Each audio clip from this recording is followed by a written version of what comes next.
செங்கல்பட்டு மாவட்டம் கிளாம்பாக்கத்தில் ஒன்றிய அரசின் நிதி பகிர்வை பொதுமக்களுக்கு உணர்த்தும் வகையில் அல்வா கொடுக்கும் போராட்டம் நடைபெற்று வருகிறது. இதுகுறித்து கூடுதல் விவரங்களை வழங்குவதற்காக செய்தியாளர் சூரியராஜன் இணைகிறார். அவரிடம் பேசலாம். சூரியராஜன், இந்த போராட்டத்தின் முக்கிய நோக்கம் என்ன? போராட்டம் தொடர்பான முழுமையான விவரங்கள்.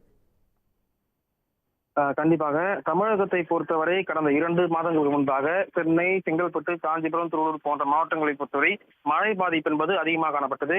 அதே போல் தென் மாவட்டங்களில் பொறுத்தவரை மழை என்பது தமிழகத்திலிருந்து வரலாறு காணாத மழை பெய்ததன் காரணமாக இந்த பகுதியில் தமிழக முதல்வர் நேரடியாக பிரதமர் மோடியை சந்திச்சு இந்த பகுதி மக்களுக்கு நிவாரணம் வழங்க வேண்டும் சொல்லிட்டு கோரிக்கை வைத்தாரு.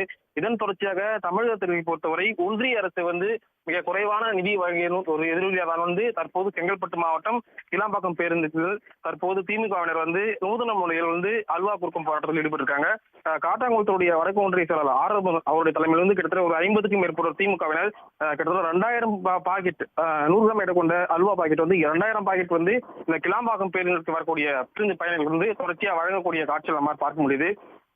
மற்ற மாநிலங்களுக்கு பொறுத்தவரை இந்த நிதியானது ஒன்றிய அரசு பாகுபாடாகவும் தமிழகத்தில் குறைந்த அளவில் இந்த நிதி வரைகள் காரணமாக முதல் கட்டமாக இந்த கிளாம்பாக்கம் பேரில் திமுகவுடைய தலைமை கழகத்துடைய அறிவுறுத்தலின் பேரில் இந்த போராட்டமானது துவங்கிட்டாங்க.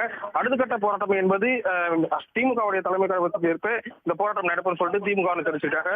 இன்று காலை முதே தொடர்ச்சியாக கிட்டத்தட்ட பேருந்து பயணிகள் தென் மாவட்டத்திலிருந்து வரக்கூடிய பேருந்து பயணம் சரி, அதே போல் சென்னையிலிருந்து தென் மாவட்டத்தில் செல்லக்கூடிய பேருந்து பயணம் சரி, அனைவருக்குமே பேருந்து வரக்கூடிய பயணிகளும் பேருந்துகள் ஏறியும் இந்த 100 கிராம் எடை கொண்ட அல்வா பாக்கெட்டுகளை தொடர்ச்சியாக வரக்கூடிய பொதுமக்களுக்கு வழங்கக்கூடிய காட்சி நம்ம பார்க்க முடிகிறது. சூரியராஜன், தகவல்களுக்கு நன்றி. உடனுக்குடன் செய்திகளை தெரிந்து கொள்ள சன் நியூஸ் பெல் ஐகானை கிளிக் பண்ணுங்க.